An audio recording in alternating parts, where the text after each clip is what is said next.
పాతబడి పుస్తకంలో 167, కొత్తబడి పుస్తకంలో 169. గాయాములన్ గాయాములన్ నా కొరకై పొందేను క్రీస్తు ప్రభు.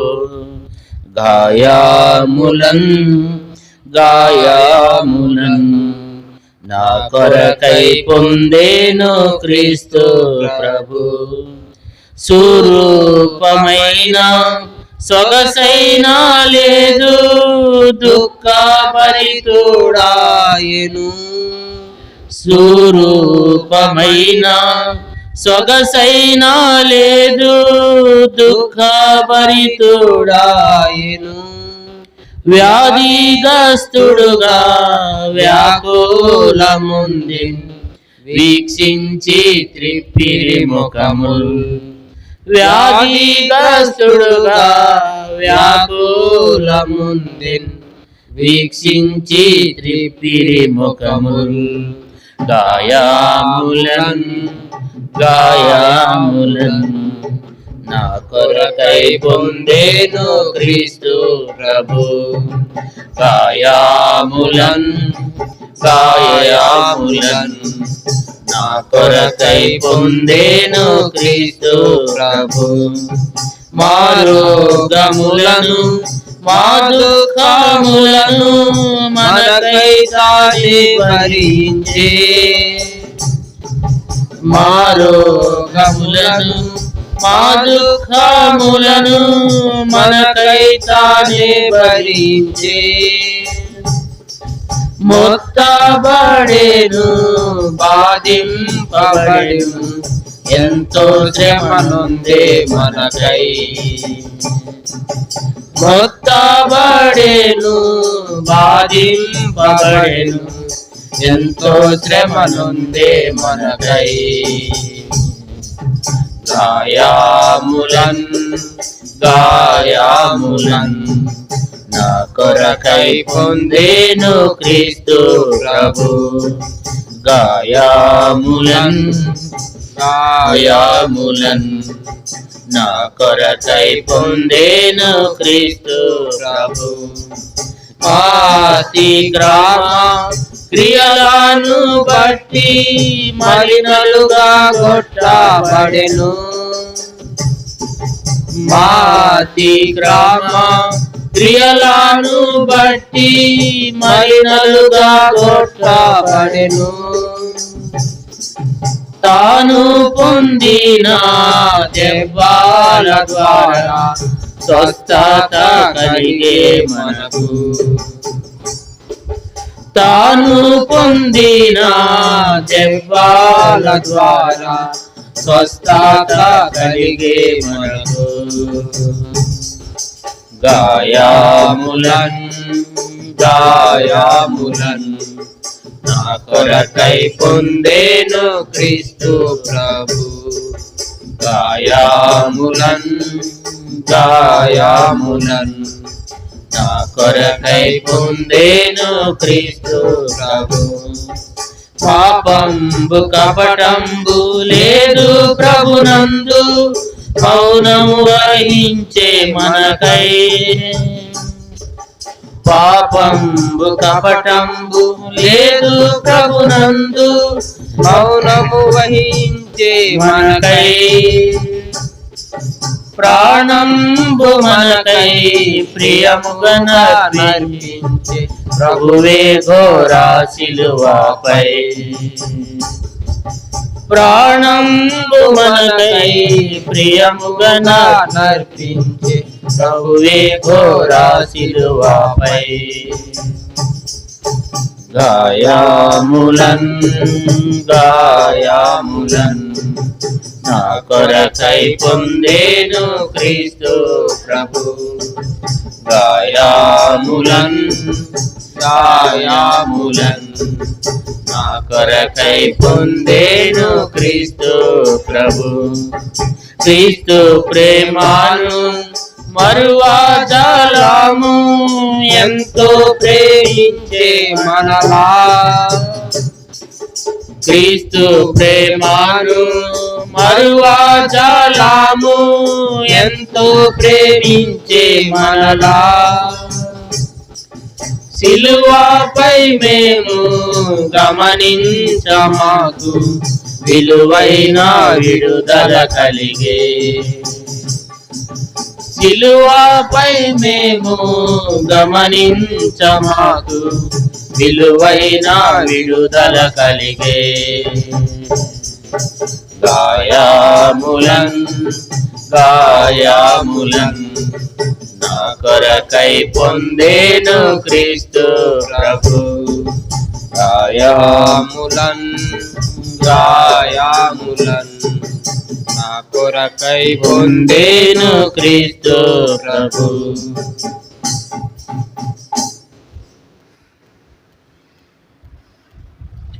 174 పాట పాడుకుందాం. పాట సంఖ్య 174. పాత బడవస్కంలో 172. పాత బడవస్కంలో 172, కొత్త బడవస్కంలో 174. ఘనత మహిమ ప్రభుకే, ఘనత మహిమ ప్రభుకే, తరతరములలో తనకి చెల్లునుగాక. ఘనత మహిమ ప్రభుకే, తరతరములలో తనకి చెల్లునుగాక. ఘనత మహిమ ప్రభుకే.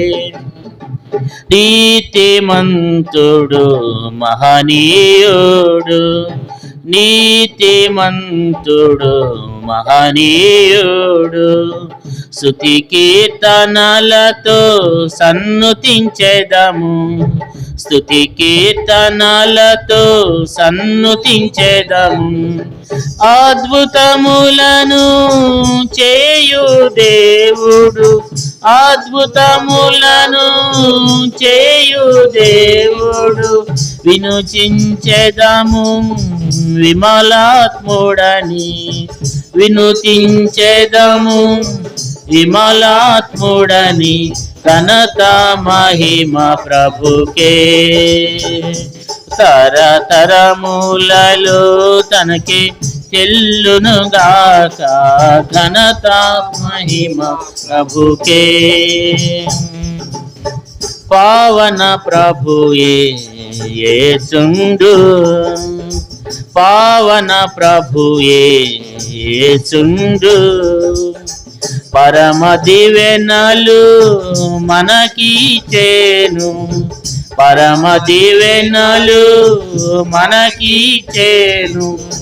తరతరములలో ఎరిగిన తండ్రిని, తరతరములలో ఎరిగిన తండ్రిని, నిరంతరము స్తుతించెదము, నిరంతరము స్తుతించెదము.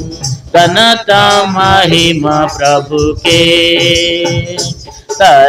తరతరములలో తనకి చెల్లునుగాక. ఘనత మహిమ ప్రభుకే. మనలను సిలువ రక్తముతో, మనలను సిలువ రక్తముతో కొని సమకూర్చెను సంగముగాను, కొని సమకూర్చెను సంగముగాను.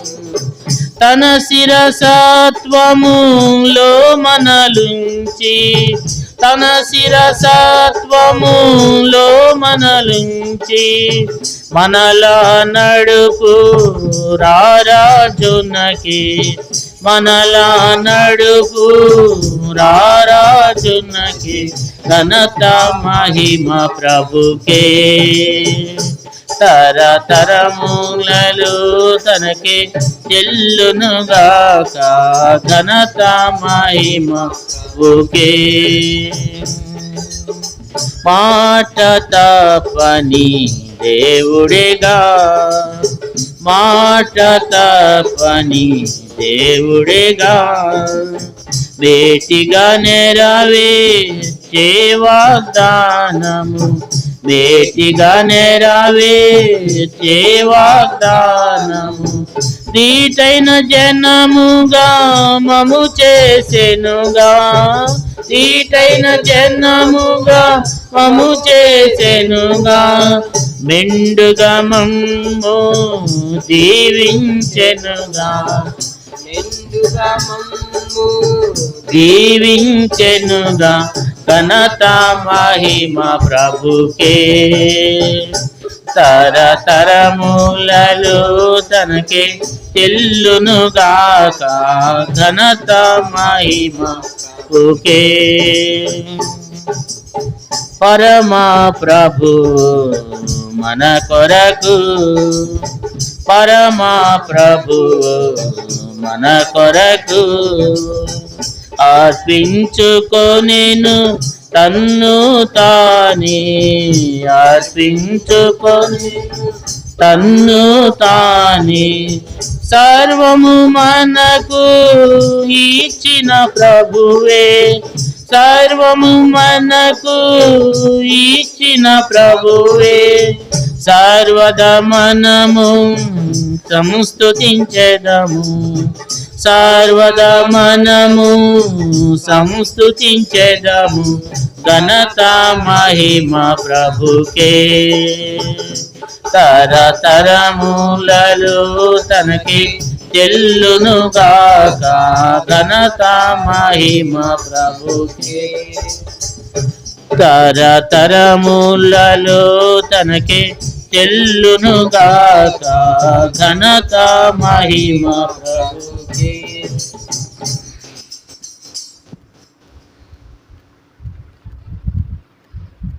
చివరిగా మరొక పాట పాడుకుందాం. 179, పాట సంఖ్య 179. కొత్త బాడవస్కంలో 177, పాత బాడవస్కంలో 177, పాత బాడవస్కంలో 177, కొత్త బాడవస్కంలో 179, కొత్త బాడవస్కంలో 179, పాత బాడవస్కంలో 177.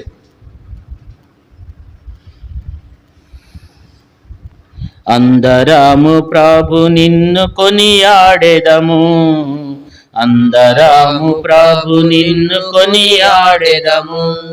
మహాత్ముండవు పరిశుద్ధుడవు, మహాత్ముండవు పరిశుద్ధుడవు. బలి అయితివి లోకమును రక్షించుటకు, బలి అయితివి లోకమును రక్షించుటకు. అందరము ప్రభు నిన్ను కొనియాడెదము, అందరము ప్రభు నిన్ను కొనియాడెదము. అపారము నీ బుద్ధి జ్ఞానమెంతయో, అపారము నీ బుద్ధి జ్ఞానమెంతయో. సామర్థ్యుడవైన నీదు శక్తి గొప్పది, సామర్థ్యుడవైన నీదు శక్తి గొప్పది. సర్వలోకము నీదు వశమయున్నది, సర్వలోకము నీదు వశమయున్నది. అందరము ప్రభు నిన్ను కొనియాడెదము, అందరము ప్రభు నిన్ను కొనియాడెదము. గొప్ప కార్యములు చేయు సర్వశక్తుడా, గొప్ప కార్యములు చేయు సర్వశక్తుడా.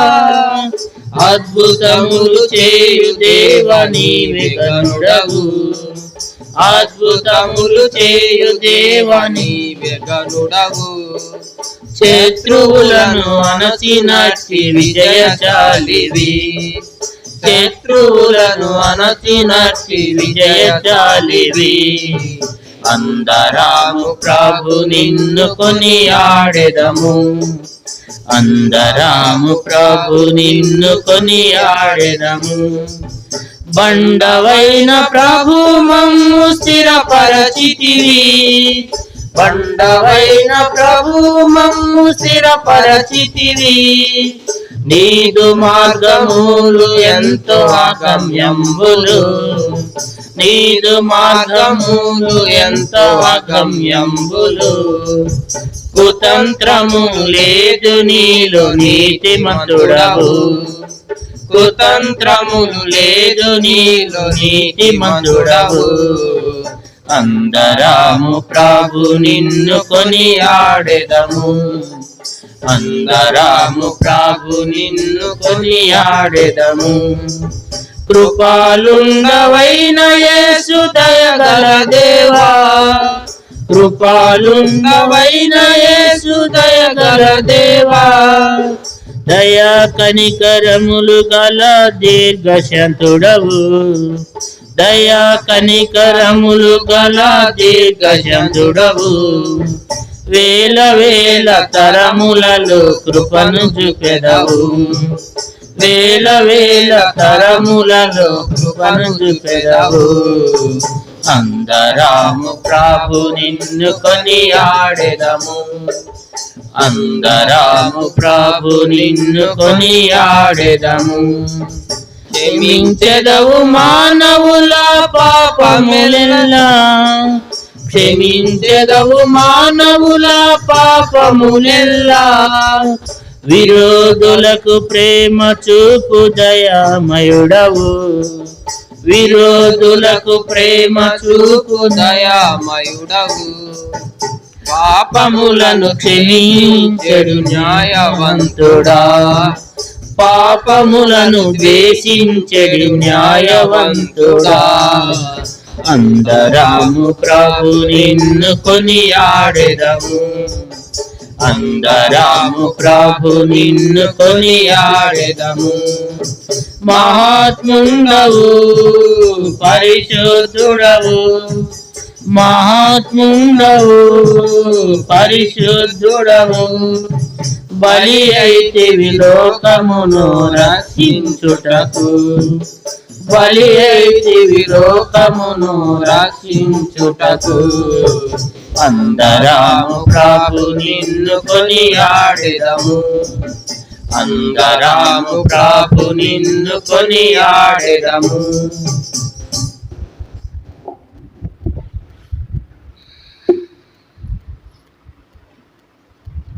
దేవుని వాక్యంలో నుండి కొన్ని మాటలను చదువుకుందాం.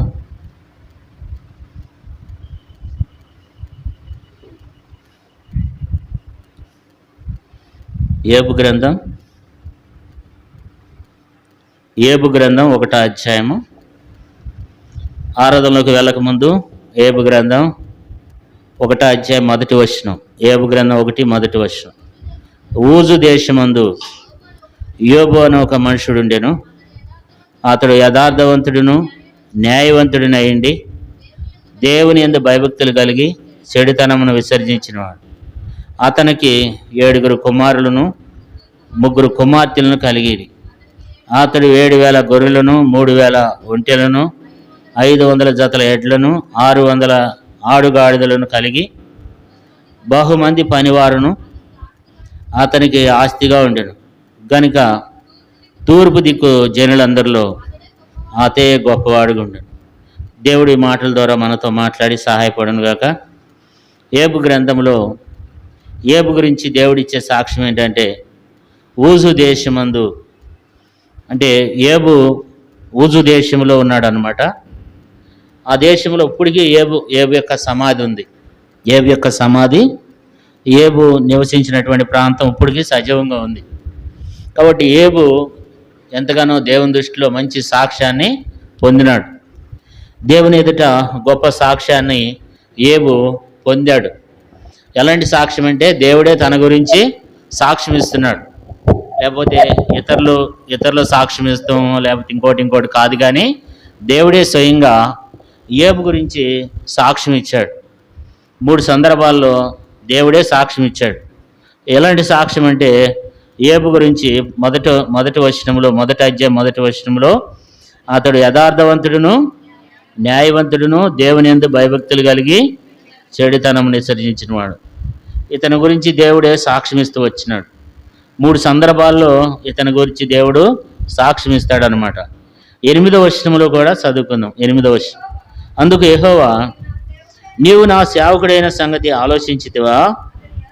అతడు యథార్థవంతుడును న్యాయవంతుడినయుండి దేవుని యందు భయభక్తులు కలిగి చెడుతనమును విసర్జించిన వాడు భూమి మీద అతని వంటి వాడు ఎవడునూ లేడు. ఏబు లాంటి వాడు భూమి మీద ఎవడో లేడంట. ఏబు అంత గొప్పవాడు, దేవుని యందు అంత గొప్ప వ్యక్తిగా ఉన్నాడు. అందుకని దేవుడు ఏబుని ఆశీర్వదిస్తూ వచ్చినాడు, ఏబుని దేవుడు దీవిస్తూ వచ్చినాడు. కాబట్టి ఏబు ఎంతగానో వర్ధిల్లుతూ వచ్చినాడు. అనుదినము ఏం చేస్తూ వచ్చినాడంట, వాళ్ళ యొక్క కుమారులు ఎక్కడన్నా పాపం చేస్తారేమోనని చెప్పి వారి నిమిత్తము అనుదినము బలర్పిస్తూ వచ్చేవాడంట. అరుణోదయం లేచి వారి పిల్లల నిమిత్తమే ఎంతో బలర్పిస్తూ వచ్చేవాడు అనమాట. ఏబు ఒక మంచి పరిశుద్ధమైనటువంటి జీవితాన్ని ఏబు జీవిస్తూ వచ్చినాడు. ఏబు చాలా పరిశుద్ధంగా, నీతిమంతుడిగా, యథార్థంగా, న్యాయవంతుడిగా, దేవుని యందు భయభక్తులు కలిగిన వాడే చెడుతనమును విసర్జించి దేవుని యందు ఎంతగానో భయభక్తులు కలిగి జీవిస్తూ వచ్చినాడు. అయితే ఒక రోజున సాతానుడంట ఈ భూమి మీద ఇటు అటు తిరుగుతూ దానిలో సంచరించి దేవదూతలతో కూడా ఒక రోజున ఏం చేస్తూ వచ్చినాడు, యెహోవా సన్నిధి నిల్చుటకై వెళ్ళినాడంట. సాతాను పని ఏంటంటే ఈ భూమి మీద తిరుగులాడుతూనే ఉంటాడనమాట. సాతాను యొక్క పని ఏంటంటే, మరి బైబిల్లో రాయబడింది కదా, ఎవరిని మింగుదురా అని చెప్పి భూమి మీద తిరుగుతూ ఉంటాడు. సాతానుడు ఏంటంటే మరి ఎవరిని నాశనం చేద్దామని చెప్పి తిరుగుతూ ఉంటాడు. సాతాను యొక్క పని ఏంటంటే ఎవరి మీద నేరాలు మోపుదామా, ఎవరి మీద నిందలు మోపుదామా అని చెప్పి భూమి మీద తిరుగుతూ ఉంటాడు. దేవుని ఆత్మ భూమి మీద సంచారం చేస్తూ ఉంది. అలాగనే సాతానుడు కూడా భూమి మీద ఏం చేస్తున్నాడు, సంచారం చేసి సాతాను కూడా తిరిగి వస్తూ ఉన్నాడు అనమాట. ప్రతి కుటుంబాన్ని సాతానుడు చూసేవాడుగా ఉంటాడు అనమాట. ప్రతి కుటుంబాన్ని దర్శించేవాడుగా ఉంటాడు. కాబట్టి ఏబు కుటుంబాన్ని కూడా సాతానుడు చూస్తూ వచ్చినాడు.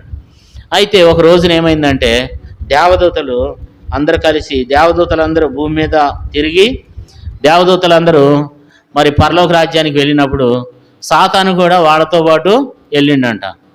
వెళ్ళినప్పుడు దేవుడు అడిగినాడు, నువ్వు ఎక్కడి నుంచి వచ్చినావు అబ్బాయి అని అడిగితే, అయ్యా నేను భూమి మీద ఇటు అటు తిరుగుతూ దానిలో సంచరించి చూస్తూ వచ్చినానని చెప్పినప్పుడు అప్పుడు దేవుడు ఏమన్నాడంటే, మరి భూమి మీద ఉన్నటువంటి నా సేవకుడైన ఏబు సంగతి ఆలోచించావా అని దేవుడు చెప్తూ వచ్చినాడు. కాబట్టి ఏమంటున్నాడంటే చదువుకుందాం చూడండి. 6వ వచనం. దేవదూతలు యెహోవా సన్నిధి నిల్చుటకై వచ్చిన దినము ఒకటి తటాక్షించను. ఆ దినమున అపవాదకు వారితో కలిసి వచ్చెను. యెహోవా నువ్వు ఎక్కడి నుండి వచ్చితివని వాడిని అడగగా అపవాది భూమి మీద ఇటు అటు తిరిగిలాడుచు అందులో సంచరించచ్చు వచ్చితినని యెహోవాకు ప్రత్యుత్తరం ఇచ్చాడు. అందుకు యెహోవా, నువ్వు నా సేవకుడైన ఏబు సంగతి ఆలోచించితివా? అతడు యథార్థవంతుడును న్యాయవంతుడైండి దేవుని యందు భయభక్తులు కలిగి చెడుతనం విసర్జించిన వాడు భూమి మీద అతని వంటి వాడు ఎవడూ లేడు. కాబట్టి భూమి మీద అతని వంటి వాడు ఎవడో లేడని చెప్పి సాతాను ఎదుట దేవుడు ఏబు గురించి సాక్ష్యం ఇచ్చాడనమాట. ఏబు లాంటి వాడు భూమి మీద ఒక్కడు కూడా లేడు. మరి ఏబు చాలా ఆయన యథార్థవంతుడు, న్యాయవంతుడు, దేవుని యందు భయభక్తులు కలిగిన వాడు, చెడుతనాన్ని విసర్జించినవాడు. అతని వంటి వాడు భూమి మీద ఎవరు లేరని చెప్పి దేవుడు ఏబు గురించి సాక్ష్యం ఇస్తూ ఏబు గురించి సాతాను దగ్గర మాట్లాడుతున్నప్పుడు సాతానుడు ఏమన్నాడు అక్కడ 9వ వచనంలో, అని అడగగా అపవాది, ఏబు ఊరకయే దేవుని యందు భయభక్తులు కలవాడు ఆయన, నీవు అతనికిని అతని ఇంటి వారికిని అతను కలిగిన సమస్తమును చుట్టూ కంచి వేసేటివి కదా, నీవు అతని చేతి పనిని దీవించుడి చేతన అతని ఆస్తి దేశంలో బహుగా విస్తరించున్నది. కాబట్టి సాతానుడు ఏమంటున్నాడంటే, ఏబు ఊరకనే మిమ్మల్ని స్తుతిస్తున్నాడు అనుకున్నావా? ఏబు ఊరకనే మీ అందు భయభక్తులు కలిగి ఉన్నాడు అనుకున్నావా? ఏబు ఊరకనే యథార్థవంతుడు, న్యాయవంతుడు, మీ అందు భయభక్తులు కలిగిన వాడు, చెడుతనాన్ని విసర్జించేవాడని చెప్తున్నావు కదా, అతడు ఊరకనే ఆ రీతిగా ఉన్నాడు అనుకున్నావా? నువ్వు అతని చుట్టూ అతను కలిగిన సమస్తం చుట్టూ ఏం చేసావు? కంచి వేసావు. నువ్వు అతని చుట్టూను, అతని ఇంటి వారి చుట్టూను, అతను కలిగిన సమస్తం చుట్టూ ఏం చేసావు? కంచి వేసావు అన్నాడు. అంతేకాదు, నీవు అతని చేతి పనిని ఆశీర్వదించడం ద్వారా ఆ వ్యక్తి ఏమైనాడు? గొప్పవాడు అయినాడు అని చెప్తున్నాడు అనమాట కదా. దేవుడు ఏం చేస్తున్నాడు మన ఎడల? దేవుడు 3 అంతల కంచి వేశాడంట. ఎవరెవరి చుట్టూ? ఏబు చుట్టూ, వాళ్ళ ఇంటి వారి చుట్టూ. వాళ్ళ ఇంటి వారు అంటే ఎవరు? భార్య, పిల్లలు. తర్వాత తనకు కలిగిన సమస్తం చుట్టూ దేవుడు ఏం చేశాడు? కంచి వేసినాడంట కదా. మనం కూడా దేవుని దగ్గర ప్రార్థన చేస్తున్నారా? దేవా, నా చుట్టూ, నా ఇంటి వారి చుట్టూ, నాకు కలిగిన సమస్తం చుట్టూ, మా సంఘం చుట్టూ కంచి వేయమని ఎంతమంది ప్రార్థన చేస్తున్నారు మీలో? ఏమ్మా, ఒకసారి చేయి చూపించండి. ఎంతమంది? అంటే అందరు కంచి వేయమని చేయట్లేదు అనమాట. ఏమ్మా, సాతాను మిమ్మల్ని ముట్టవచ్చునా? మనం కూడా కంచి వేయమని ప్రార్థన చేయాలి. ఏమని చేయాలి? దేవా, నా చుట్టూ, నా ఇంటి వారి చుట్టూ, మాకు కలిగిన సమస్తం చుట్టూ మీ కంచి వేయమని చెప్పి ప్రార్థన చేయాలన్నమాట. ఏబుని సాతానుడు అందుకని ఏం చేయలేకపోయినాడు? సాతాన్ని ముట్టలేకపోయినాడు అనమాట. మన చుట్టూ, మన ఇంటి వారి చుట్టూ కంచి లేకపోతే దుష్టుడైన అపవాది ఏం చేస్తాడు? ఎప్పుడైనా సరే వస్తూ ఉంటాడు, పోతూ ఉంటాడు అనమాట. కాబట్టి సాతాను మన ఇంటి వైపు రాకుండా ఉండాలంటే, సాతాను మన యొద్దకు రాకుండా ఉండాలంటే మన ఇంటి చుట్టూ దేవుడిని అడగాలి. దేవా, ఈ రాత్రి మేము పండుకుంటున్నాం, ఈ రాత్రి అంతా నా చుట్టూ, నా ఇంటి వారి చుట్టూ, మాకు కలిగిన సమస్తం చుట్టూ మీరు కంచి వేయండి అని దేవుడిని అడగాలి. ఉదయం లేచినప్పుడు కూడా, ఈ రోజు అంతట్లో కూడా, ప్రభా, ఈ రోజు అంతట్లో నా చుట్టూ, నా ఇంటి వారి చుట్టూ, నాకు కలిగిన సమస్తం చుట్టూ, మా సంఘం చుట్టూ, సంఘంలో ఉన్నటువంటి ప్రజల చుట్టూ మీ కంచి వేయమని ప్రార్థన చేస్తే సంఘంలో దుష్టుడు ఎక్కడ కూడా పనిచేయడు. మన ఇళ్లలో కూడా ఎక్కడ కూడా భార్యాభర్తల మధ్యలో సాతానుడు పని చేయకుండా ఉండాలంటే ప్రార్థన చేయాలి. దేవా, నా చుట్టూ కంచివేయి, నా భర్త చుట్టూ, నా పిల్లల చుట్టూ కంచివేయి అనకపోతే సాతానుడు మీలో పనిచేస్తాడు, మీ ఇంటి వారిలో పనిచేస్తాడు, మీకు కలిగినంతటిని కూడా వాడు జీవనోపాధి అంతా కూడా పాడు చేసేవాడుగా ఉన్నాడు అపవాది. కాబట్టి దేవుని దగ్గర మనం అది కోరాలి. అంతేకాదు, దేవుడు అతని చేతి పనిని ఏం చేస్తూ వచ్చినాడంట? ఆశీర్వదించాడంట. దేవా, నా చేతి పనిని నీవు ఆశీర్వదించు అనాలి కదా. దేవుడు ఆశీర్వదించకపోతే మనం ఎట్లా ఆశీర్వదించబడతాం? దేవుడు అంట ఏబు చేతి పనిని ఏం చేశాడు? ఆశీర్వదించినాడంట కదా. మనం కూడా ఏం చేయాలి? దేవా, నా చేతి పనిని ఆశీర్వదించు, నా కష్టజీతాన్ని ఆశీర్వదించమని చెప్పి ప్రార్థన చేయాలన్నమాట కదా. దేవునికి మన చేతి పనిని దీవించమని చెప్పాలి. మనం కష్టపడిన పనిని కూడా దేవుడు దీవించినాగున మనం దేవుని అడగాలి కదా. నేనైతే ప్రార్థన చేస్తాను, ప్రభా, నా దగ్గర ఉన్న కొంచాన్ని మీరు ఆశీర్వదించండి, మా దగ్గర ఉన్న ఈ కొంచెం డబ్బుల్ని ఆశీర్వదించండి అని ప్రార్థన చేస్తాం. 5 రొట్లు 2 చేపలు 5,000 మందికి పంచిపెట్టిన దేవుడు, దేవా, వీటిని ఆశీర్వదించమని ప్రార్థన చేస్తాం. అట్లాగే మనం కూడా ప్రార్థన చేసేవారంగా, దేవుణ్ణి స్తుతించేవారంగా, వ్యక్తిగతమైనటువంటి ప్రార్థన జీవితాన్ని, ప్రార్థన అనుభవాన్ని నీవునే మనం కలిగి ఉండాలి. ఏబు కూడా ఆ రీతిగా దేవుణ్ణి గణపరుస్తూ వచ్చినాడు. ఏబు లాంటి వాడు భూమి మీద ఒక్కడు కూడా లేడంట. ఏబు వంటి జీవితాన్ని మనం కూడా కలిగి జీవించాలి. ఇంత ఆస్తిని దేవుడు ఇచ్చినాడు, ఇంత ఐశ్వర్యాన్ని దేవుడు ఇచ్చినాడు. ఏబు లాంటి వాడు భూమి మీద ఒక్కడు కూడా లేడు. అంతేకాదు, మరి ఊజు దేశమందు అతని వంటి వాడు ఎవరు కూడా లేరనమాట. అంత ఆస్తి కలిగిన వాడు. ఊజు దేశంలో ఏబు యొక్క ఆస్తి ఏమైంది? 10వ వచనం చూడండి. నీవు అతనికిని, అతని ఇంటి వారికిని, అతను కలిగిన సమస్తమునకు చుట్టూ కంచి వేసేటివి కదా. నీవు అతని చేతి పనిని ఆశీర్వదించడం చేత అతని ఆస్తి దేశంలో బహుగా విస్తరించుడు. కాబట్టి ఏబు యొక్క ఆస్తి దేశంలో బహుగా విస్తరించిందంట. అయితే సాతాను ఏమంటాడంటే, నువ్వు ఇప్పుడు ఒకసారి చేయవెత్తి తన చుట్టూన్న కంచిని తీసివేయి, తన చుట్టూ ఉన్నటువంటి కంచిని తీసివేసి అతను కలిగిన అంతటిని కూడా నువ్వు మొత్తినట్లయితే అతడు ఏం చేస్తాడు? నీ ఎదుట నిన్ను దూషిస్తాడు. అతను కలిగిన సమస్తాన్ని కూడా నువ్వేం చేయి, మరి అతన్ని నువ్వు నాకు అప్పగించినట్లయితే మరి నేను అతను కలిగిన సమస్తాన్ని పాడు చేస్తానన్నప్పుడు దేవుడు ఏం చేశాడంట? నీకు సమస్తాన్ని అప్పగిస్తున్నాను అన్నాడు. చూడండి, చదువుకున్న 12వ వచనం. యెహోవా ఇదిగో అతనికిని అతను కలిగిన సమస్తమును నీ వశమునున్నది, అతనికి ఏమాత్రమును హాని చేయకూడదని అపవాదికి చలవిగా వాడు యెహోవా సన్నిధి నుండి వెళ్ళి, కాబట్టి దేవుని యొక్క సన్నిధి నుండి వెళ్ళినాడు. దేవుని యొక్క సన్నిధి నుండి వెళ్ళి ఏం చేస్తూ వచ్చినాడు? తన ఆస్తి మీద దాడి చేసినాడు. 14వ వచనంలో ఆస్తి మీద దాడి చేసినాడు. 16వ వచనంలో తనకు కలిగినటువంటి ఆ గొర్రెలను ఎడ్లు అన్నిటి మీద దాడి చేశాడు. 17వ వచనంలో కూడా తనకు కలిగిన వాటి మీద దాడి చేస్తూ వచ్చినాడు అనమాట. 14వ వచనంలో, 16వ వచనంలో, 17వ వచనంలో తనకు ఏవైతే కలిగి ఉన్నాయో వాటన్నిటి మీద దాడి చేశాడు. ఏమేమి కలిగి ఉన్నాయి? ఏమేమి కలిగి ఉన్నాయి అంట?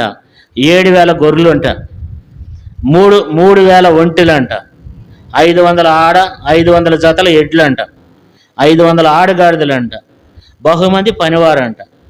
14వ వచనం నుండి 16వ వచనం వరకు, 14వ వచనం నుండి 17వ వచనం వరకు ఏం చేస్తూ వచ్చినాడు? సాతానుడు తన ఆస్తి మీద దాడి చేస్తున్నాడు. తనకు ఏదైతే ఉందో దాని మీద దాడి చేశాడు.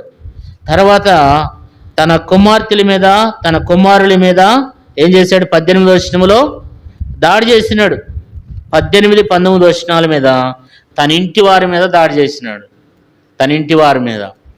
కాబట్టి ఇప్పుడు ఏం చేయాలి? ఏబుకు ఇప్పుడు ఏమి లేవు? 7,000 గొర్రెలు లేవు, 3,000 ఒంటెలు లేవు, మరి 500 జతల ఎడ్లు లేవు, మరి 500 ఆడగాడిదలు లేవు, బహుమంది పనివారు కూడా లేరు. మనమైతే ఏం చేస్తాం? అసలు దేవుడు ఉన్నాడా లేడా? అసలు దేవుడు ఉంటే నాకు ఈ పరిస్థితి ఎందుకు తీసుకొచ్చినాడు? అసలు దేవుడు ఎక్కడున్నాడు? దేవుడు లేదు, దెయ్యం లేదు. అసలు మేము గుడికే రామండి, మేము చర్చికే రామంటాం. మనం చర్చికే. కాబట్టి కొంచెం మనకు ఏదైనా ప్రాబ్లం వస్తే దేవుని మందిరాన్ని విడిచిపెట్టేస్తాం, దేవుని స్తుతించడం ఆగిపోతాం. కొంచెం జ్వరం వస్తే దేవుని మందిరానికి రాము, కొంచెం తలనొప్పి వస్తే దేవుని మందిరానికి రాము, కొంచెం ఏదైనా మనకు ఏదైనా ప్రాబ్లం ఉంటే దేవుని మందిరానికి రాము. తీరా చూస్తే ఏమైందండి? 7 కుమారులు పోయినారు, 3 కుమార్తెలు. ఒక్క దినమందే 10 మంది శవాలు తన ఇంటి ముందు ప్రత్యక్షమైనవి. ఎంబటనే ఒకడు వచ్చినాడు, అయ్యా మన ఎడ్లు, మనకున్నటువంటి అన్ని పోయినాయి, నాగలు దున్నుతున్నటువంటి ఎడ్లు పోయినాయి, సమస్తం పోయినాయి అన్నాడు. ఇంకొకడు వచ్చినాడు, ఇంకో మాట చెప్పినాడు. ఇంకొకడు వచ్చాడు, ఇంకో మాట చెప్పినాడు. ఇంకొకడు వచ్చాడు, అయ్యా నేను ఒక్కడే తప్పించుకుని వచ్చినాను అంటున్నాడు. కాబట్టి లాస్ట్కి వచ్చిన సమాచారం ఏంటంటే, ఏబు తనకు కలిగినటువంటి మరి గొర్రెలు పోయినప్పుడు ధైర్యంగానే ఉన్నాడు, 300 ఒంటెలు పోయినప్పుడు ధైర్యంగానే ఉన్నాడు, అలాగే మరి 500 జతల ఎడ్లు పోయినప్పుడు కూడా ధైర్యంగానే ఉన్నాడు, 500 ఆడగాడిదలు పోయినప్పుడు కూడా ధైర్యంగానే ఉన్నాడు. బహుమంది పనివారు కూడా చనిపోయినారు. ఇప్పుడు ఎలాంటి పరిస్థితి? తీరా చూస్తే తన ఇంట్లో వాళ్ళు కూడా ఇచ్చినటువంటి 7 కుమారులు, 3 కుమార్తెలు కదా. మొత్తం ఒక దినమునే అంతా ఎంబటెంబటి ఒకడు వచ్చి చెప్తున్నాడు, ఇంకొకడు వస్తున్నాడు, ఇంకో సమాచారం చెప్తున్నాడు, ఇంకో 4 వచ్చి 4 సమాచారాలు చెప్పారండి. 4 సమాచారాలు చెప్పినప్పుడు ఎట్లా ఉంటుంది పరిస్థితి? ఎంత దారుణంగా ఉంటుంది అప్పుడు? అసలు అప్పుడు మనం దేవుని స్తుతిస్తామా? అప్పుడు అసలు మనం దేవుని ఆరాధన చేస్తామా? కనీసం ఏబు ప్రార్థన కూడా చేయలేదు. నష్టం జరిగినప్పుడు ఏం చేయాలి? ప్రభా చూడయా, శాబాయిలు వచ్చి 14వ వచనంలో, దేవా నా పశువులన్నింటినీ పాడు చేస్తున్నారు. 16వ వచనంలో మరి దేవుని అగ్ని వచ్చిందంట, నువ్వెందుకు ఇట్లా చేసావు ప్రభా, నేనేం పాపం చేశాను, నేనే తప్పు చేశానయ్యా అని చెప్పేవాళ్ళం కదా. 18వ వచనంలో ఏం చెప్పేవాళ్ళం? అయ్యా మరి నా పిల్లలందరినీ ఇచ్చినావు కదా, ఇంత అన్యాయం చేసేవేంటి ప్రభా, నేను అరుణోదయం లేచి వారి కొరకు నేను ఏం చేయలేదు, బలి అర్పించలేదా? ఈరోజు కూడా వాళ్ళ కొరకు బలి అర్పించాను కదా, నాకే ఇలాంటి పరిస్థితి ఎందుకు తీసుకొచ్చినావు అని చెప్పి మనం దేవుణ్ణి మాట్లాడేవాళ్ళమేమో. కానీ ఏ బట్టలు మాట్లాడట్లేదు. కానీ ఏం చేస్తున్నాడంటే వారి మీద కోపగించుకోవడం కానీ, షబాయిలు వచ్చినారంట, ఆకాశం నుండి అగ్ని వచ్చిందంట, కల్దీలు వచ్చినారంట, మరి 19వ వచనంలో గొప్ప సుడిగాలి వచ్చిందంట. వచ్చి తనకున్నంత ఏమైపోయింది? పాడైపోయింది కదా. కాబట్టి ఇప్పుడు ఏం చేయాలి? మనమైతే ఏం చేస్తాం? ఆ షబాయిలకి ఏం పని? దేవుడు కూడా ఇంత అన్యాయం చేశాడేంటి, దేవుడు కూడా ఆకాశం నుండి అగ్ని కురిపించాడేంటి, దేవుడు ఎంత పగబట్టాడు, దేవుడు నాకు ఎంత అన్యాయం చేశాడు. తర్వాత మరి కల్దీలకి ఏం పని, కల్దీలు ఎందుకు రావాలి, దేవుడు ఇట్లాంటి పరిస్థితి ఎందుకు తీసుకుని వచ్చినాడు, తూర్పు గాలి ఎందుకు కొట్టాలి, దేవుడు ఇలాంటి పరిస్థితి తీసుకొచ్చినాడు, ఇలాంటి కష్టాన్ని తీసుకుని వచ్చినాడు, అసలు దేవుడు ఉన్నాడా లేడా అనలే.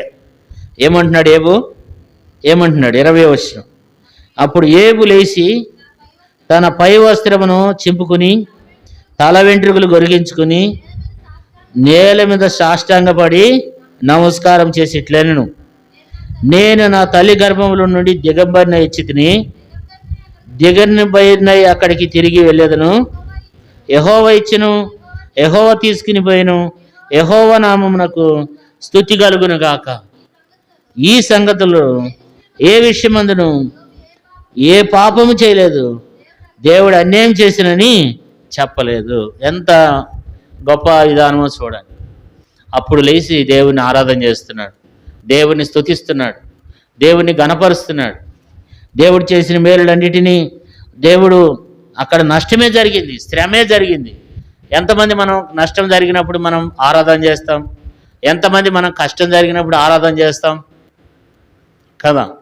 ఒక సహోదరి అంట చాలా రోజులుగా దేవుని మందిరానికి వచ్చిందంట. ఎప్పటి నుంచో దేవుని మందిరానికి వస్తుంది. ఆమెకి ఆ పాస్టర్ గారు ఒక బైబిల్ కూడా ఇచ్చాడంట. ఇంకా బైబిల్ తీసుకొని అందరికంటే ముందే వచ్చేదంట. దేవుడు ఆ బర్రెలన్నింటినీ, ఆ గేదెలన్నింటినీ దేవుడు ఆశీర్వదిస్తున్నాడంట. ఒక రోజున ఆమె పెద్ద గేదె చనిపోయిందంట. పెద్ద గేదె చనిపోతే వెంటనే ఏం చేసింది, బైబిల్ పట్టుకుని వచ్చేసి చర్చిలో పాస్టర్ గారు ఉంటే పాస్టర్ గారి ముందు ఇసురు కొట్టిందంట బైబిల్. నీ బైబిల్ వద్దు, నీ చర్చి వద్దు, ఇన్ని రోజుల నుంచి ఏటి కొరకు అయితే వచ్చానో అదే చచ్చిపోయింది, నాకు ఇంకే దేవుడు వద్దు, నాకు దెయ్యం వద్దు అని చెప్పి వెళ్ళిపోయిందంట. అంటే కొంతమంది భక్తి అలాంటిది. అది ఈ లోక సంబంధమైనటువంటి ఏమన్నా కొంచెం ప్రాబ్లం వస్తే మానేసేస్తాం. మంచి ఉద్యోగం వస్తే దేవుని స్తుతిస్తాం, అదే ఉద్యోగం పోతే దేవుని ఆరాధిస్తాం అప్పుడు. లేకపోతే దేవుడు ఏదైనా మన జీవితంలో ఒక నష్టాన్ని తీసుకుని వచ్చినప్పుడు, ఏదైనా ఒక శ్రమను దేవుడు మనకు తీసుకుని వచ్చినప్పుడు మనం దేవుని ఆరాధిస్తామా, దేవుని స్తుతిస్తామా? అప్పుడు ఏం చేస్తున్నాడంటే దేవుణ్ణి ఎంతగానో స్తుతిస్తున్నాడు, ఎంతగానో గణపరుస్తున్నాడు. ఏమని అంటున్నాడు, యెహోవా ఇచ్చెను, యెహోవానే తీసుకుని పోయాను, యెహోవా నామమునకు స్తుతి కలుగునుగాక అన్నాడు. కాబట్టి దేవుని ఆరాధన చేశాడు. సాతాను అనుకుని ఉంటాడు, ఇప్పుడు చూడు ఎందుకంటే సాతానికి లోక జ్ఞానం తెలవదు. ముందున్న సంగతి సాతానికి తెలియదు, తర్వాత ఏం జరిగిద్ది అనేది సాతానికి తెలియదు. వాడు అలా పాడు చేయటమే తెలుసు. కాబట్టి సాతానుడు అనుకుని ఉంటాడు, అబ్బా అప్పుడు చూడు ఏం చేస్తాడు చూడు, ఇప్పుడు ఏబు దేవుని దూషిస్తాడు చూడడానికి గంతులు వేస్తున్నాడు. కానీ ఏబు దేవుని ఆరాధన చేస్తుంటే సాతానికి, నాకు తెలిసి సాతానికి మెంటలు ఎక్కువ ఉండాలి. అట్లాంటి భక్తి కలిగినటువంటి జీవితాలు కలిగి ఉండాలండి. మన భక్తి జీవితాన్ని బట్టి సాతానికి మెంటలెక్కాలి, సాతానికి పిచ్చి పట్టాలి కదా. కాబట్టి దేవుని ఎంతో ఆరాధిస్తున్నాడు. ఆ సమయంలో సాతాను తల గింగరాలు తిరిగి ఉంటుంది.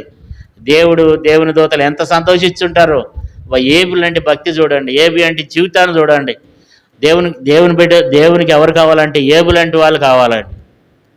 ఏబు లాంటి వాళ్ళు దేవునికి కావాలి. కొంచెం కష్టం రాగానే అసలు దేవుడు ఉన్నాడో లేడో, దేవుడు నాకే ఇంత నష్టం ఎందుకు కలగజేశాడు అనేవాళ్ళకి దేవుడు అవసరం, అనేవాళ్ళు దేవునికి అవసరం లేదు.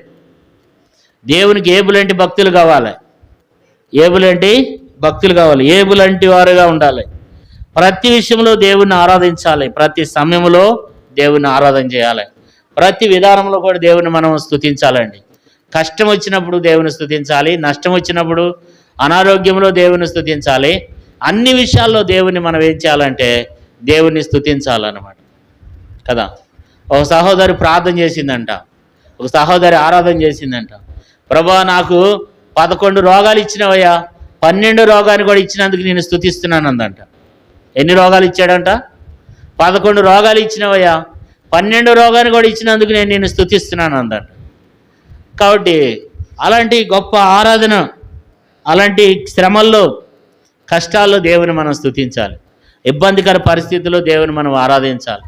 ప్రతి పరిస్థితి యందు ఆరాధించడానికి దేవుడు ఎంతో కోరుకుంటున్నాడు. ఆరాధించాలి, దేవుని ఘనపరచాలి, దేవుని స్తుతించాలి. కొన్నిసార్లు దేవుడు కష్టాలు వస్తాయి, కొన్నిసార్లు అనారోగ్యాలు వస్తాయి, ఇబ్బందులు వస్తాయి, ఇబ్బందికర పరిస్థితులు వస్తాయి కదా. కొన్నిసార్లు విపరీతంగా అప్పులైపోవచ్చు, లేకపోతే కొన్నిసార్లు మనం ఏ పని చేసినా కలిసి రాకపోవచ్చు, లేకపోతే అనేక సార్లు మరి ఎంతో పరిస్థితులన్నీ మనకు ప్రతికూలంగా ఉండొచ్చు, అనేక పరిస్థితులు వ్యతిరేకంగా ఉండొచ్చు. అయినా సరే దేవుని ఏం చేస్తున్నాడు? ఆరాధన చేస్తున్నాడు. ఎంతమంది ఎన్ని రకాలుగా నష్టపరిచినప్పటికి కూడా దేవుని ఆరాధన చేస్తున్నాడు. 14వ వచనంలో షాబాయిలు వచ్చినారు, 17వ వచనంలో కల్దీలు వచ్చినారు కదా. ఇంకా దేవుని అగ్ని వచ్చిందంట, తర్వాత సుడిగాలి వచ్చిందంట. ఎంత నష్టమో తన జీవితంలో వాటిల్లినప్పటికి కూడా తను ఏం చేస్తున్నాడంటే దేవుని గణపరుస్తూ ఉన్నాడు, దేవుని మహింపరుస్తున్నాడు. సరే, మరలా సాతాను వెళ్ళాడు. మరలా సాతాను పైకి వెళ్ళినప్పుడు దేవుడు మరలా అడిగాడు, నా సేవకుడైనా ఏం చేశాడంట? 2వ అధ్యాయం 1వ వచనంలో, దేవదూతలు యెహోవా సన్నిధిని నిల్చుటకై వచ్చిన మరి ఒక దినము తటాక్షింపగా వారితో కూడా అపవాది యెహోవా సన్నిధిని నిల్చుటకై వచ్చాను.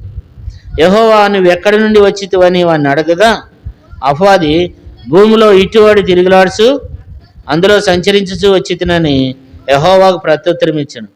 అందుకు యెహోవా, నువ్వు నా సేవకుడైన సంగతి ఆలోచించితివా? అతడు యథార్థవంతుడు, న్యాయవంతుడు, దేవుని యందు భయభక్తులు గలవాడు, చెడుతనమును విసర్జించినవాడు. భూమి మీద అతని వంటి వాడు ఎవడూ లేడు. నిష్కారంగా అతన్ని పాడు చేయడానికి నువ్వు నన్ను ప్రేరేపించినను. అతడు ఇంకనూ యథార్థతను వదలక నిలకడగా ఉన్నాడు అనగా. కాబట్టి ఇప్పుడు అన్నాడు, దేవుడి దగ్గర దేవుడు అన్నాడు, సాక్ష్యం ఇచ్చాడు, గొప్ప సాక్ష్యం ఇచ్చాడు. ఇంకా ఎలాంటి వాడుగా ఉన్నాడంటే ఇంకా నిలకడగా ఉన్నాడు చూడు, ఇంకా తన యథార్థతను వదిలిపెట్టలేదు చూడంటే. అప్పుడు సాతాను ఏం చేశాడంటే మరలా అనుమతి అడిగాడు, ఏబు మీద అధికారం ఇవ్వండి, ఏబు నేను మొత్తుతాను. కాబట్టి దేవుని దగ్గర అనుమతి తీసుకున్నాడు. ఏబు చర్మాన్ని మొత్తినాడు.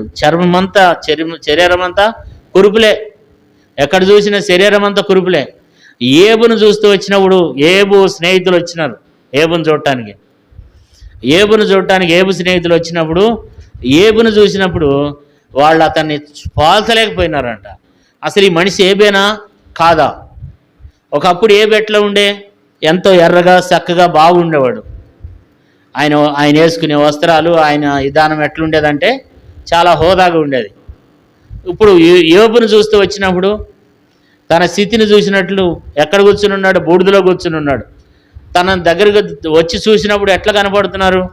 తనను ఏమాత్రం కూడా పోల్చలేకుండా ఉన్నాడంట. వాళ్ళు చూస్తూ వచ్చినట్టు చూడండి, 2వ అధ్యాయం 12వ వచనం.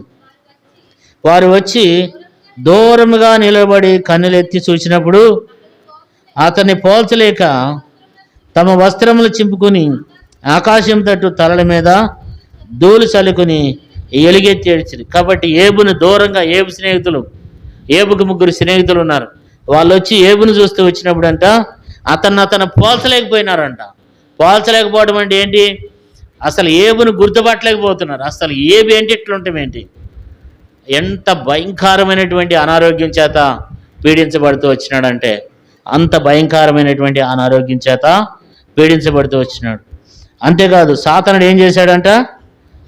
7వ వచనంలో, అపవాది యెహోవా సన్నిధి నుండి బయలు వెళ్ళి అరికాలు మొదలుకు నన్నెత్తి వరకు బాధగల కురుపులతో ఏబును మొత్తాను. అరికాలు మొదలు, తలనెత్తి మొదలుకు అరికాలు వరకు కూడా బాధగల కురుపులతో మొత్తినాడంట. ఒళ్ళంతా కురుపులే, జిలపెంగ తీసుకుని గోక్కుంటా ఉన్నాడంట. గోక్కుంటుంటుంటే అప్పుడు ఆదరించేవాళ్ళు లేరు, ధైర్యపరిచేవాళ్ళు లేరు. ఒక భార్య ఉంది, ఆమె వచ్చింది. ఆమె వచ్చి ఏం మాట్లాడుతుంది? 9వ వచనంలో, అతని భార్య వచ్చి, నువ్వు యథార్థతను వదలకుందువా? దేవుని దూషించి మరణం కమ్మను. అందుకతడు, మూర్ఖురాలు మాట్లాడినట్లు నువ్వు మాట్లాడుచున్నావు. మనము దేవుని వలన మేలు అనుభవించదమా? కీడును మనం అనుభవింప తగదా నేను. ఈ సంగతులలో ఏ విషయమందును ఏబు నోటి మాటతోనైనాను పాపం చేయలేదు. చూసారు, ఏబు యొక్క జీవితాన్ని చూసినట్లయితే భార్య వచ్చిందంట. భార్య వచ్చి దూషిస్తూ ఉంది, నువ్వేం మనిషి ఉన్నావా, ఇంకెందుకయ్యా నీ బ్రతికెందుకు, నువ్వు చనిపో, నువ్వు దేవుని దూషించి చనిపోమంటుంది భార్య వచ్చి. అప్పుడు ఆయన ఏమంటున్నాడు అంటే, నువ్వు మూర్ఖురాల్లాగా మాట్లాడుతున్నావు, మనము దేవుని వలన మనము మేలు అనుభవించుదామా, కీడుని మనం అనుభవింప తగదా అంటున్నాడు. అంటే మరి దేవుని ద్వారా మనం అన్ని మేలే పొందుతున్నాం, ఎప్పుడు మనం మేలే పొందాలా, దేవుని ద్వారా మనం కీడు అనుభవించకూడదా అని చెప్పి తన భార్యని గద్దిస్తూ వచ్చినాడు. అంతేకాదు ఏబు యొక్క స్థితిని మనం చూసినట్లయితే ఏబుని ఎవరు కూడా ఓదార్చేవాళ్ళు లేరు, ఎవరు ఓదార్చేవాళ్ళు లేరు, ఏబుని పలకరించేవాళ్ళు లేరు, ఏబు ఎట్లా ఉన్నాడో చూసేవాళ్ళు లేరు, ఏబుని మందలించేవాళ్ళు లేరు, ఏబు తిన్నాడో లేదో పట్టించుకునేవాళ్ళు లేరు. ఏబుని చూస్తుంటే అసహ్యం వేస్తుంది. ఏబుని చూస్తున్నప్పుడు అందరూ దూరం అయిపోయినారు. చూడండి 19వ అధ్యాయము, ఏబు గ్రంథం 19వ అధ్యాయం 13వ వచనం, 19:13. ఆయన నా సోదరులను నా సోదర జనమును నాకు దూరం చేసినాడు, నా నెరల వారు నాకు కేవలం అన్నిలేరి, నా బంధువులు నా యొద్దకు రాకనున్నారు, నా ప్రాణ స్నేహితులు నన్ను మర్చిపోయి ఉన్నారు, నా ఇంటి దాసి జనులు నన్ను అన్యునిగా ఉంచెను, నేను వారి దృష్టికి పరదేశినై ఉన్నాను, నేను నా పనివాడిని పిలవగా వాడు ఏమి పలకనున్నాడు, నేను వాడిని బతికిమాలసి వచ్చెను, నా ఊపిరి నా భార్య అసహ్యమయ్యను, నేను కనిన కుమారులకు నా వాసన అసహ్యమయ్యను, చిన్నపిల్లలు సహా నన్ను తునీకరించిరి, నేను లేచిన చూసిన ఎడల బాలు నా మీద దోసిన మాటలు పలికిరి, నా స్నేహితులందరికీ అసహ్యుడినైతిని. చూసారు, ఇక్కడ మనం చూసినట్లయితే అన్నదమ్ములు లేరు. ఎందుకంటే డబ్బు ఉండి, మన దగ్గర డబ్బు ఉంటే, హోదా ఉంటే అందరూ మన దగ్గరికి వస్తారు. కాబట్టి ఎప్పుడైనా సరే మీరు ఒకటి గుర్తుపెట్టుకోండి, దేవుణ్ణి ఎక్కువ మనం ప్రేమించే వారికి ఉండాలి. ఇవాళ మనం ఈరోజు సమృద్ధిగా ఉంటే అందరూ మన దగ్గరికి వస్తారు. ఈరోజు మనం ఆరోగ్యంగా ఉంటే అందరూ వస్తారు. మనం ఈరోజు ఆరోగ్యం లేకపోతే, మనలో ఎటువంటి ఆరోగ్యం మనం లేకపోతే, మనమే ఇబ్బందుల్లో ఉంటే, మనం అప్పుల్లో ఉంటే, మనం ఇబ్బందులకరమైన పరిస్థితులు ఉంటే ఎవరు కూడా మన దగ్గరికి రారు. కొంతమందికి బంధుప్రీతి బాగా ఉంటుందండి. బంధువుల కొరకు ఎంతైనా ఖర్చు పెడతారు, ఎంతైనా వాళ్ళ కొరకు క్రయం చెల్లిస్తాం. కానీ వాళ్ళు అవసరం వచ్చినప్పుడే, మన అవసరం ఉన్నంత వరకే బంధువులు. అన్నదమ్ములైనా అంతే, అక్క చెల్లెళ్ళైనా అంతే. ఏబుకున్నటువంటి అన్నదమ్ములు కానీ, అక్క చెల్లెళ్ళు కానీ, తర్వాత స్నేహితులు, కొంతమందికి స్నేహితులు అంటే బాగా ఇష్టం. స్నేహితులు కూడా నీ దగ్గర అన్నీ బాగుంటేనే స్నేహితులు నీ అద్దెకు వస్తారు. కరోనా టైంలో ఏం చేశారు చెప్పండి? కరోనా టైంలో ఎవడన్నా వచ్చి మాట్లాడిండా? ఎవడన్నా వచ్చిండా? ఎవరన్నా వస్తారా? ఏబుది కూడా అంతకంటే దారుణమైన పరిస్థితి. ఒక్కడు కూడా ఏబు దగ్గరికి రాలేదంట. ఒక్కడు కూడా ఏబు దగ్గరికి రాలే, అందరూ దూరం నుండే. కాబట్టి అలాంటి భయంకరమైన పరిస్థితి. కాబట్టి ఈ లోకంలో స్నేహితులైనా, బంధువులైనా, అన్నదమ్ములైనా, అక్క చెల్లెళ్ళైనా కానీ మీరు ఒకటి జ్ఞాపకం పెట్టుకోండి. ఆదివారం గుడి మానేసి వెళ్తూ ఉన్నారు కదా, నీ దగ్గర బాగున్నప్పుడే. నీ దగ్గర అంతా అయిపోతే నీ ముఖం కూడా చూడరు వాళ్ళు. నువ్వు ఇబ్బంది పరిస్థితులు ఉంటే నీ ఫోన్ కూడా ఎత్తరు. కాబట్టి బంధువులైనా, స్నేహితులైనా, రక్త సంబంధికులైనా, అన్నదమ్ములైనా, ఇంకా విశ్వాసులే బెటర్. కొంచెం నీ కొరకు ప్రార్థన చేస్తారు. నాకు తెలిసి విశ్వాసులే కొంచెం బెటర్. ఎందుకంటే మన తోటి విశ్వాసులు మన కొరకు ప్రార్థన చేస్తారు. వాళ్ళు మన దగ్గరికి రాలేకపోయినా కనీసం మన గురించి కొంచెం జాలి పడతారు. కాబట్టి మనము అందరికంటే ఎక్కువగా దేవుని మనం కనపరచాలి, అందరికంటే దేవుణ్ణి ఆరాధన చేయాలి. దేవునికి మనం అన్ని విషయాల్లో మనం ప్రాముఖ్యత ఇవ్వాలి. ఏబు దేవుని ఏం చేస్తూ వచ్చినాడు? ఆరాధిస్తూ వచ్చినాడు, దేవుని గణపరుస్తూ వచ్చినాడు. ఏమంటున్నాడు ఏబు? చూడండి, 1వ అధ్యాయము 20వ వచనం. అప్పుడు ఏబు లేచి తన పై వస్త్రమును చింపుకుని తల వెంట్రుకలు గొరికించుకుని నేల మీద సాష్టాంగపడి నమస్కారం చేసి ఇట్లను, నేను నా తల్లి గర్భంలో నుండి దిగంబరిని ఇచ్చి తిని దిగంబరినై అక్కడికి తిరిగి వెళ్ళేదను. యెహోవా ఇచ్చెను, యెహోవా తీసుకుని పోయాను, యెహోవా నామమునకు స్తుతి కలుగును గాక అని చెప్పి ఏబు దేవుణ్ణి ఎంతగానో ఆరాధిస్తూ వచ్చినాడు. ఏబు దేవుణ్ణి ఎంతో గణపరుస్తూ వచ్చినాడు. అన్నీ ఉన్నప్పుడు ఆరాధించడం వేరు, ఏమీ లేనప్పుడు దేవుని ఆరాధించడం వేరు. అన్నీ ఉన్నప్పుడు, అంతా బాగున్నప్పుడు దేవుని ఆరాధించే కంటే ఏమి లేనప్పుడు, ఎవరు లేనప్పుడు, ఏ దిక్కు లేనప్పుడు దేవుని ఆరాధించడం అనేది గొప్ప విషయం. ఎటు చూసినా ఆశీర్వాదం లేనప్పుడు, ఎటు చూసినా దీవెన లేనప్పుడు, ఎటు చూసినా కష్టాలు ఉన్నప్పుడు, ఎటు చూసినా బాధల్లో ఉన్నప్పుడు దేవుని ఆరాధించడం అనేది అది గొప్ప విషయం. బైబిల్లో ఇంకొక ఆయన ఉన్నాడు, హబక్కూకు ఏమని ఆరాధన చేశాడంటే, హబక్కూ గ్రంథం 3వ అధ్యాయము 17వ వచనంలో హబక్కూకు దేవుని ఆరాధన చేశాడు. ఏమని ఆరాధన చేశాడు? అంజరపు చెట్లు పొయ్యికుండినను, హబక్కూ గ్రంథం 3వ అధ్యాయం 17వ వచనం. అంజరపు చెట్లు పొయ్యికుండినను, ద్రాక్ష చెట్లు ఫలింపకపోయినను, ఒలివ చెట్లు కాపు లేకపోయినను, చేనులోని పైరు పంటకు రాకపోయినను, గొర్రెల దొడ్డులు లేకపోయినను, సాలల్లో పశువులు లేకపోయినను, నేను యెహోవా యందు ఆనందించేదను. నా రక్షణకర్త అయిన నా రక్షణకర్త అయిన నా దేవుని యందు నేను సంతోషించేదను. చూసారు దేవుని ఎంత ఆరాధిస్తున్నాడు. అంజరపు చెట్లు పూయట్లేదంట. అంజరపు చెట్టు తోటలు పెట్టాడేమో, అంజరపు చెట్లు తోటలు ఏం చేయట్లేదు, పూత వీటిలో ఫలించటంలా. ద్రాక్ష చెట్లు పెట్టిండు, అవి కూడా ఫలించటం లేదు. సరే పశువులన్నా మేపుదాం కదా, పశువులన్నా పెంచుదాం కదా అని చెప్పి పైరు అనేద్దామని చెప్పి పైరు వేసిండంట. చేనులోని పైరైన ఆ పైరు కూడా పంటకు రాలేదంట. తర్వాత గొర్రెలంట, గొర్రెలు కూడా ఫలింపలేదంట. సరే సాలల్లో పశువులు అంటే సావిళ్ళు ఉండేటువంటి పశువులు కూడా లేవంట. ఏది కలిసి రాలా, అయినప్పుడు కూడా దేవుణ్ణి ఏం చేస్తున్నాడు? ఆరాధిస్తున్నాడు. ఏమున్నా లేకపోయినా నేను యెహోవా యందు ఆనందించేదను, నా రక్షణకర్త అయిన నా దేవుని యందు నేను సంతోషించేదను అంటున్నాడు. కాబట్టి ఏమున్నా లేకపోయినా దేవుడు నా బలం, దేవుడు నాకు తోడుగున్నాడు, ఆయన నన్ను నడిపిస్తాడు, ఆయన నన్ను కాపాడతాడనే విశ్వాసంతో ఏబు కూడా కొనసాగుతూ వచ్చినాడు. హబక్కూ కూడా కొనసాగుతూ వచ్చినాడు. కష్టాల్లో, బాధల్లో, ఇబ్బందుల్లో, అనారోగ్య పరిస్థితుల్లో, శ్రమల్లో ఉన్నప్పుడు, కష్టతరమైనటువంటి ఇబ్బందులు ఉన్నప్పుడు ఏబు ఆరాధన చేశాడు. మనం కూడా కష్టతరంలో ప్రతి పరిస్థితి యందు దేవుని మనం ఆరాధన చేయాలి, దేవుని మనం స్తుతించాలి, దేవుని మనం గణపరచాలి. ఏబులాగా హబక్కూకులాగా ఏమున్నా లేకపోయినా, ఇంట్లో ఏమి లేకపోయినప్పటికీను, కాబట్టి కుటుంబంలో సరైనటువంటి ఇబ్బందులకర పరిస్థితులు ఉన్నప్పటికీను, కుటుంబంలో ఎన్నో వ్యతిరేకమైనటువంటి పరిస్థితులు ఉన్నప్పటికీను, కుటుంబంలో నీ భార్య అర్థం చేసుకోకపోయినా, నీ భర్త అర్థం చేసుకోకపోయినా, నీ పిల్లలు అర్థం చేసుకోకపోయినా, నీ తల్లిదండ్రులు నిన్ను అర్థం చేసుకోకపోయినా, నీ బంధువులు, నీ రక్త సంబంధికులు ఎవరు నిన్ను అర్థం చేసుకోకపోయినా, చివరికి సంఘం కూడా నిన్ను అర్థం చేసుకోకపోయినా దేవుని మనం విడవకూడదు, దేవుని మనం ఆరాధించాలి. దేవుడు మనల్ని అర్థం చేసుకోగలడు, దేవుడు మనల్ని దీవించగలడు. అందుకని ఏబు దేవుని ఎంతగానో ఆరాధిస్తూ వచ్చినాడు.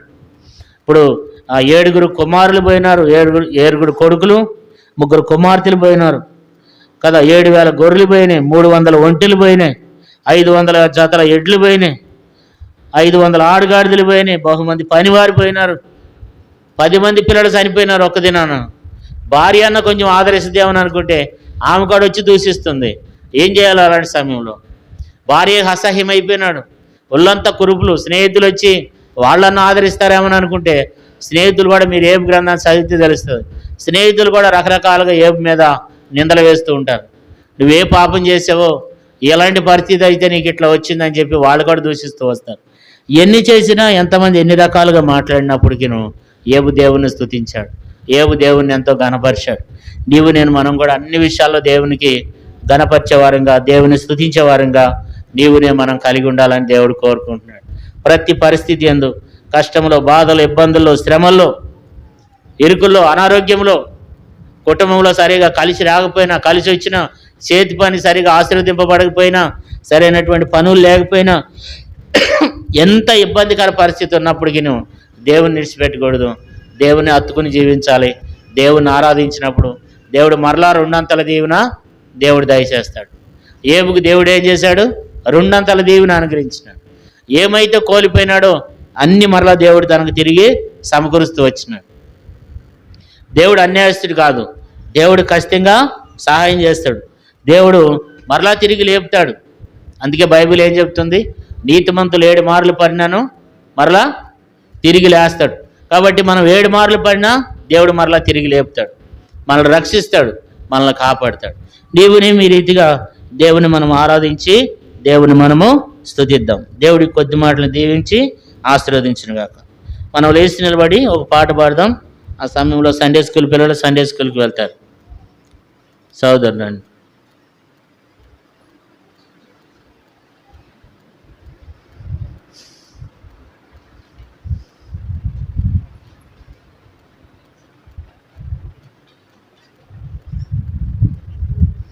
నూట 3వ పాట పాడుకుందాం.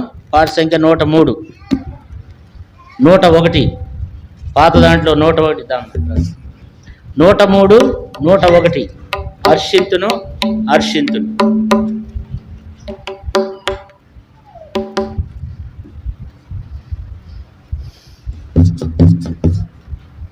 పల్లవి మొదటి చరణం, రెండో చరణం, చివరి చరణం పాడదాం. చివరి చరణం.